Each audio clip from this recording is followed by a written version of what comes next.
మీరు కానీ ఓటీఆర్ కానీ రిజిస్ట్రేషన్ చేసుకోవాలంటే ఇక్కడ క్లిక్ ఇచ్చారనుకో ఓటీఆర్ ఐడి అడుగుతుంది, అదేవిధంగా పాస్వర్డ్ లేదా మొబైల్ నెంబర్ ఇక్కడ ఎంటర్ చేయగానే మొబైల్ నెంబర్కి ఓటీపీ వస్తుంది. అదేవిధంగా ఇక్కడ క్యాప్చలా అనేది ఎంటర్ చేసి ఉంటారు.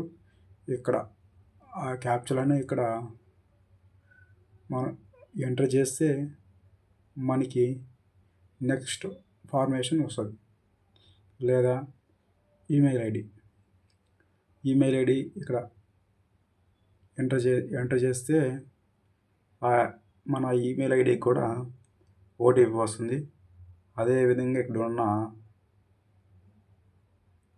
కోడ్ అనేది ఇక్కడ ఎంటర్ చేస్తే మనకు కూడా ఫార్మేషన్ వస్తుంది, నెక్స్ట్ ఫార్మేషన్ వస్తుంది.